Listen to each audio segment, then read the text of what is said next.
There are other dimensions in the universe beyond the four we know. Dimensions kept apart from us by invisible walls of space-time. But suppose there's a snag, a momentary blending of one alien dimension with our own. And further, suppose that through this gap falls an inhabitant of the alien plane. What happens next is the beginning of today's story on Sci-Fi Radio. The Twonky by Louis Padgett.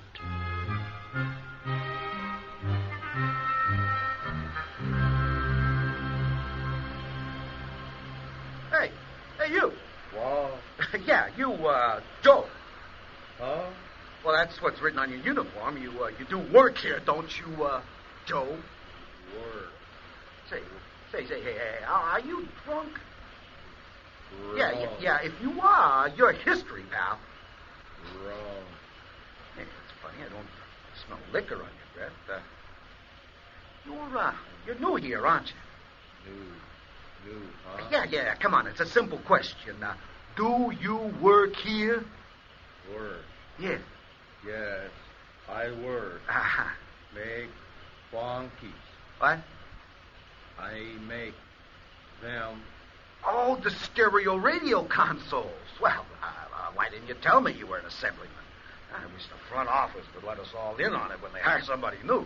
I make them. Yeah, Joe, you told me already. Well, I'm glad you can do something. I am expert. Yeah, I'm sure you are. Make them better than Tonkwak. Tongwak. Hey, look, I don't remember anybody named Tongwak. I am expert. Well, then, I suggest you set your butt down and start proving it.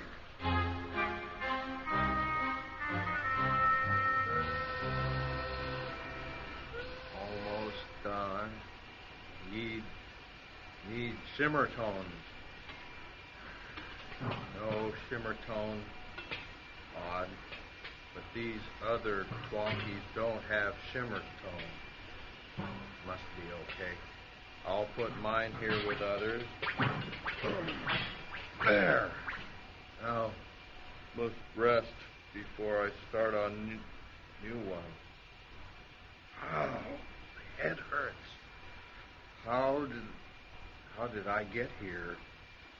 Is this a dream? No. Great Snell. I must have had amnesia. I ran into a temporal snag. Got to find it again and get out of here back to my own world.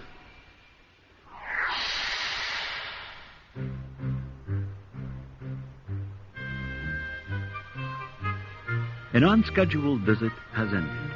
Joe, or whatever his name is departed for his own dimension. It's a small discontinuity in the vast scheme of things, a glitch of little consequence, except for the Twonky.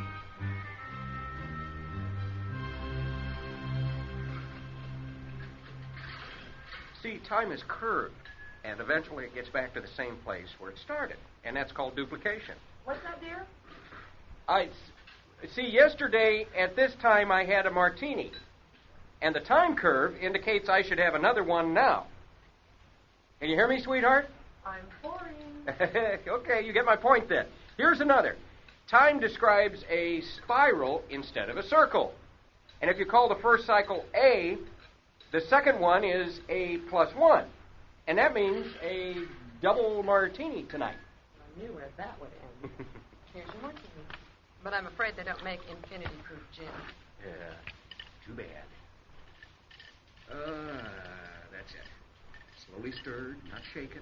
Great. I'm glad. How are things at the university today? Yeah, the same. Gave one lecture this morning, then graded midterms all afternoon. How was your day? Boring. But the store did deliver that new stereo console you bought. Do you like it over there by the window? Yeah, that's fine. I think it goes real well with our furniture.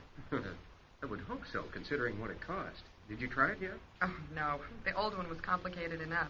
These new electronic gadgets just confuse me. All those buttons and numbers, tapes and CDs. Oh, you need to take a course in how to operate them. No, I just thought I'd wait till you got home so you could play with it. It's not so hard. I'll show you how. I got some new CDs we can listen to. You'll love them. You really think I can learn to work that thing? Sure. These new ones are pretty good, you know. They do everything but think. I wish they could wash the dishes. Or at least set the table. Well, it can make those chores more pleasant. Look, I'll put on something classical while you finish with the dinner. Okay. Have fun. Okay, let's see how this works now. Yeah, it would help to have it plugged in. There, that should do it. Now, the power switch is right here. The blue light. I hope this thing doesn't have a short. Psychology pattern checked and recorded. What? It sounded like a ham operator. I didn't think this would get shortwave. Yeah, no matter. Where are those CDs? Good. Nothing like a little Beethoven and a cigarette before dinner. Damn matches.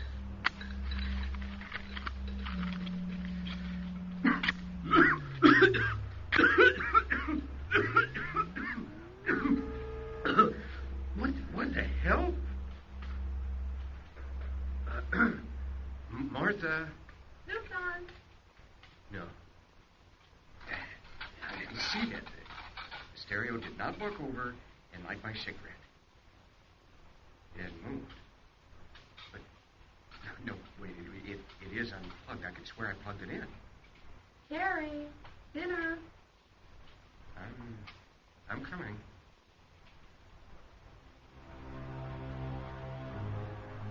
Honey, do you feel all right? You look a little pale. Yeah, I'm okay. I must have dozed off for a minute.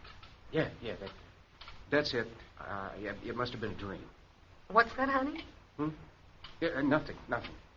Well, something must be bothering you. You usually make a pig of yourself on my dumplings, but you've hardly had a bite. I'm sorry. And it's your last chance. For a week, anyway. Yeah. Are you sure you can get along without me? Yeah, I think so. Yeah, sure. I'll be all right. You go on to Denver. You help Carol have her baby. It's all in the family. Well, she is my only sister. I know. And you know how she and Bill are. Quite nuts. They'll need a steadying hand just now. Yeah. Honey? Huh? You did remember to pick up my ticket today, didn't you? Oh, yeah, sure. Here it is.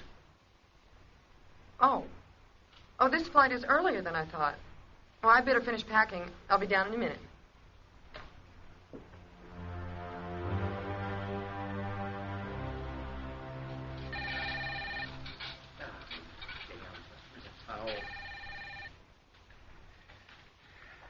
Hello? Hi, Kerry. It's Fitz. Oh, Fitz, what's up? Martha gone? Yeah, I just drove her to the airport. Well, then, why don't you come on over and we'll chew the fat for a while? I've got some pretty good scotch we can tap. I'd like to, but... I'm dead. I got a big day tomorrow. How about a rain check? Sure. You know how it is. I just finished grading a stack of freshman psych papers and felt the need of some intellectual BS to resharpen my mind. Kerry, are you still there? Yeah, sure. Is something the matter? No, I don't think... Wait a minute.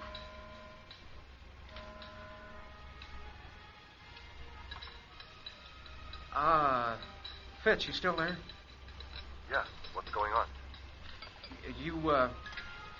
You know those new radio stereo consoles that can do about anything? Yeah? Well, mine's washing the dishes. Oh? Look, I'm not kidding. Now, maybe I'm having hallucinations or something, but the damn radio is washing the dishes. Wait a minute. This is a gag, right? No. And I don't think it's a hallucination either. That's your territory. Can you come over and test my knee jerks? I'll be there in 10 minutes. Have a drink ready. Yeah, you're going to need it.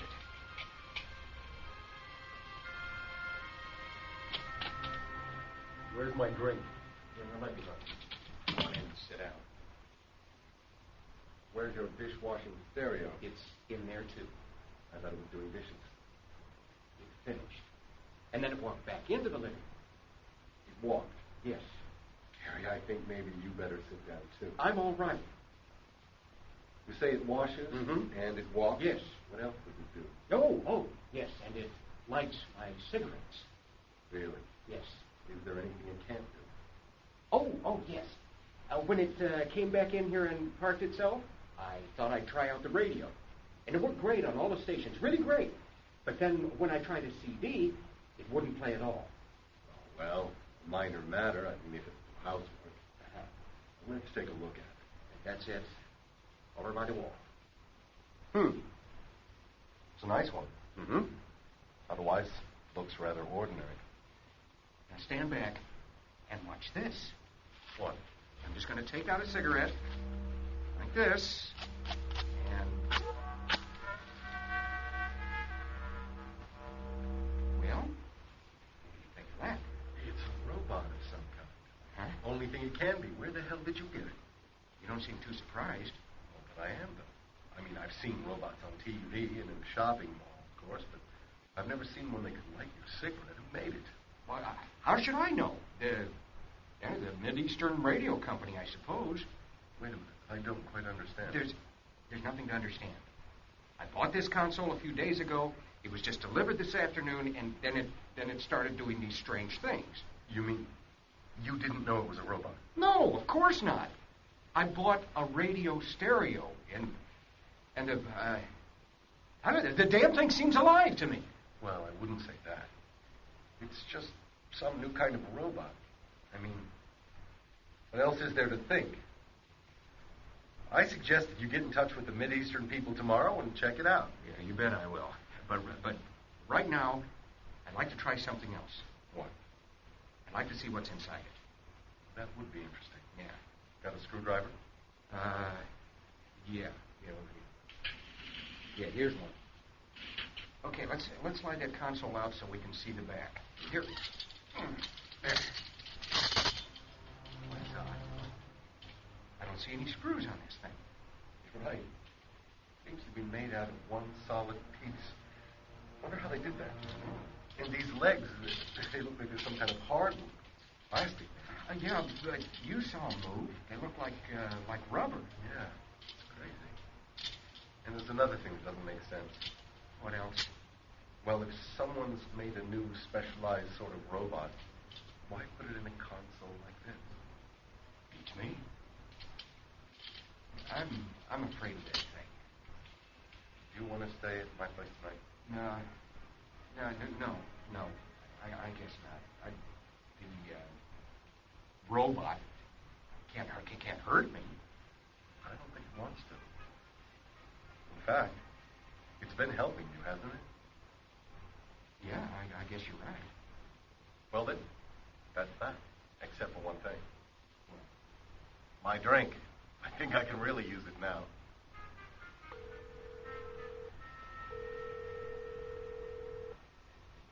This is the Mideastern Radio Company plant. Good morning. Yeah, good morning. My name is Kerry Westerfield. I got one of your new stereo radio consoles yesterday, and I'd like to ask you a few questions about it. Of course, sir. I hope it's satisfactory. You know your warranty is good for a year. Yeah, no, it's okay, but who made the thing? That's what I want to know. Oh. Well, I suppose we can find that out. Of course, I will need your stereo number. Okay, that's the number on the back panel? Yes, sir. Okay, I've got it. It's 632. Very well, sir. Our computer records show the unit was completed and shipped out 2 weeks ago. Yeah, does it say who made it? No, sir. Would you like to speak to the assembly foreman in charge of those units? Yeah, put him on, will you? Very well, sir. One moment. Assembly, this is Floyd. Yeah, are you the foreman? What can I do for you?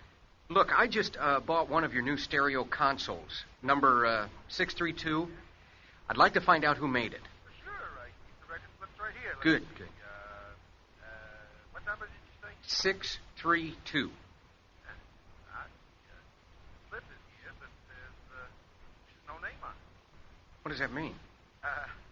I guess no one signed off on the job. I don't know how they got by me. I'm sorry I guess I can't answer your question. Is that okay?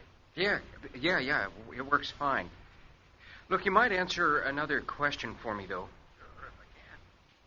How do you open the cabinet? Huh? You know, if you want to see inside? Well, we recommend you take it to your dealer for service. Well, yeah, I know, but how do you open it? It's really easy. Just unscrew the panel in the back. Yeah. Thanks. You're welcome. Bye.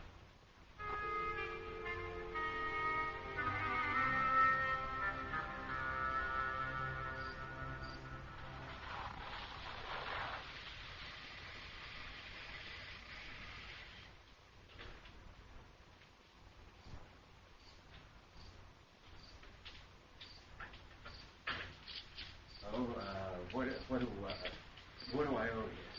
That'll be $4 even. Okay. Here you are, and keep the change. Yeah. Thanks. Hey, buddy. You need some help getting in your house? No. I just had a few beers, that's all. It's no problem. Okay. Good luck. Yeah, it's no problem.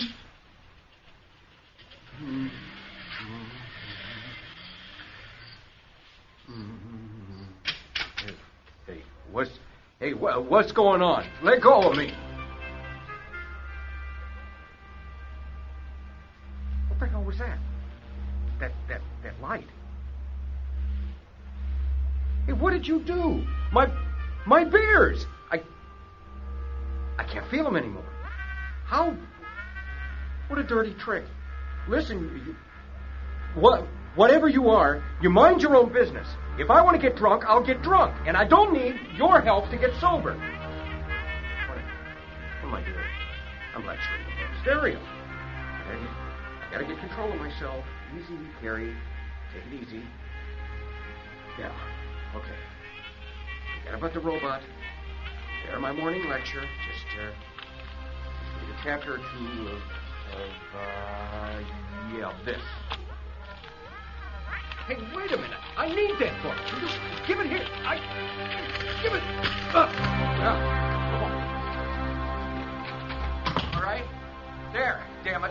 You try coming through a locked door.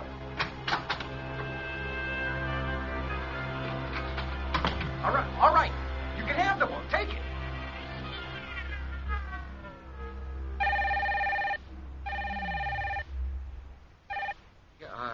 Yes.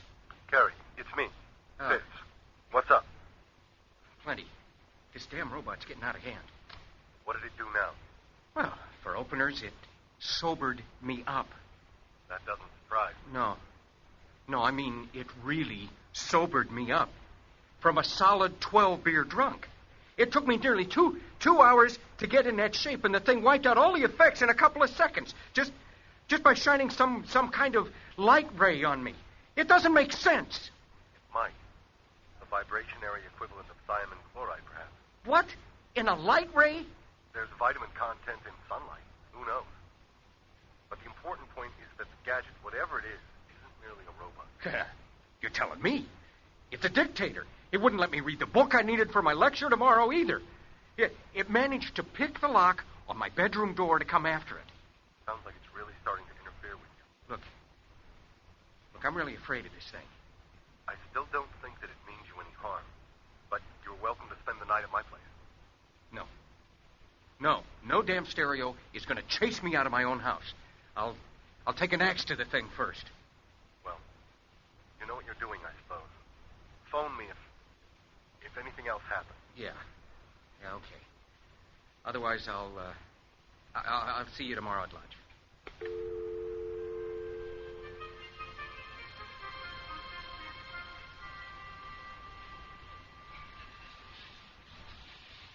Hi, Kerry. Sit down.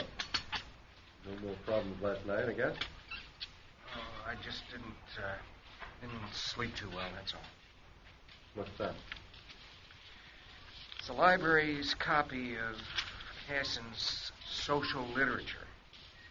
The thing won't let me have mine. But there's something funny about this book. Funny? Yeah. I don't... This morning I went into the library and I looked at this book. I read it all right, but it didn't mean anything to me. It's just words. Read it now. I don't think I can. Go on. Okay, I'll try.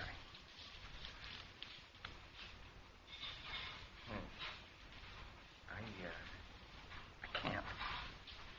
I can see it, but it doesn't make any sense. Hey, what do you think? That this machine, or whatever it is, has started to affect you. Maybe implanted some kind of blocks in your mind. Blocks? Yeah. Listen, if you'll come to my office tomorrow, I'll give you a few tests and maybe we can find out some answers. I'll tell you this. This thing is starting to scare me now. You better stay at my place tonight. Thanks. No, I can handle it.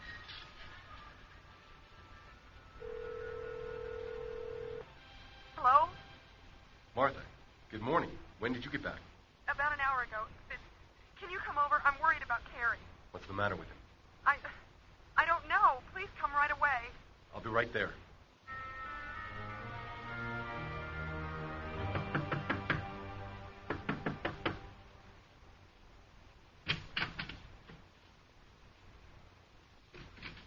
Oh, Fitz, thank God you're here. Where's Kerry? He's right here in the living room. There, by the window. Kerry, how do you feel? Hello, Fitz. Fitz, what is wrong with him? Is he sick? I mean, should I call a doctor? Have you noticed anything strange about your little stereo? Well, no, why? Sit down. I've got something to tell you. So we figured it was more than a robot. Somehow it's been readjusting Kerry. And now it looks like it's taken away most of his initiative. But nobody on Earth could have made something like that. I agree. Seems to be the product of a well-developed culture, quite different from ours. On some other planet, perhaps. It's such a specialized thing that it naturally fits into a complicated culture. But I do not understand why it looks exactly like a mid-Eastern radio stereo console. Camouflage? But why? Let's look at this logically. Imagine a civilization where a gadget like that has its place. I can't think about that. Fitz, I'm too worried about Kerry. I'm all right. It seems to be some kind of monitor. In this other civilization, perhaps everyone has one. Maybe only a few, ones who need it. It keeps them in line. By destroying initiative? I don't know. It worked that way in Kerry's case. In others, I don't know. I don't want to talk anymore. Kerry needs a doctor. After he's tended to, then we can decide what to do about that thing. It'd be rather a shame to wreck it. But I suppose it's the only thing. Oh, Fitz, look out! What? Let go!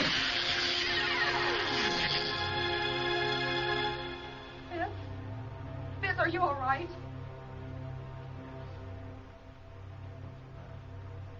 Well, I'm okay, but it grabbed you, and that beam of light, what did it do to you? I don't know. What? The stereo, Fitz, what did it do? Stereo. Is there something wrong with it, Martha? I'm afraid I'm not much of a repairman. Oh, it did do something, just like it did to Kerry. It's a monster. Come now, Martha. It's a fine stereo. Kerry told me it had all the latest gadgets. You told me it changed Kerry. Don't you even remember? What? I'm sorry, Martha. I guess I'm a little stupid today. I can't quite understand what you're talking about. Now, I'm afraid I've got to go, or I'll be late for my class. See you soon. Kerry? Kerry, please come back. Yes, Martha. It must be stopped. Martha, what are you doing with that hammer? It must be destroyed. Martha, no.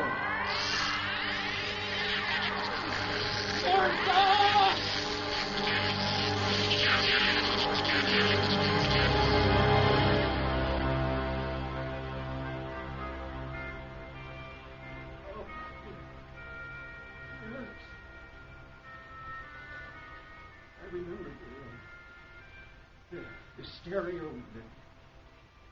The damn stereo. It's alive. It's killing Arthur. My God, that's the last thing you'll ever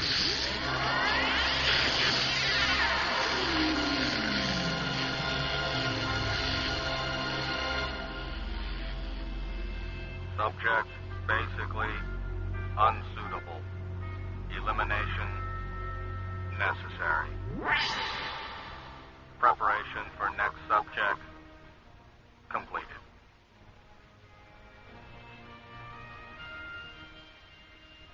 All right, we'll take it. You're doing the right thing. It's quiet, isolated, and the price is quite reasonable. Yeah. I don't know about that, but it's just what we've been looking for. Of course, an unfurnished place would run a good bit less, but... Well, see, we haven't been married long enough to get any furniture. Oh. I think this will work out just fine. I kind of like the furniture. Don't you, sweetheart? Who lived here before? Well, let's see. Some people named Westerfield, I think. Yes, I got it for listing just about a week ago. It's a nice place. If I didn't own my own house, I'd jump at it myself. All right. Hey, this is a nice stereo. Uh-huh. Honey, check this out. It's a new one, isn't it? Come on, honey. I'd like to take a look at the kitchen. Hey, sweetheart, I'm coming. You're really going to love the kitchen. All put in.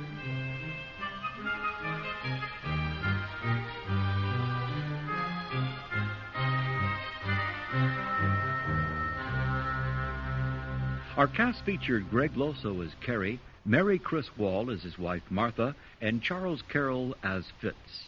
The alien Joe was played by Matthew Scott Carlton, and the foreman was Gary Moody. Other characters were portrayed by Fleur Phillips and Oscar Wills. The original story, The Twonky, was written by Louis Padgett and adapted and directed for Sci-Fi Radio by John O. Williams. All music and sound effects were created by Ron DiIulio. The series producers are Kevin Singer and Ron DiIulio.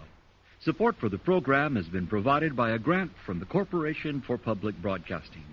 This is James Edward Kerr inviting you to join us soon for our next venture into the imaginary worlds of Sci-Fi Radio.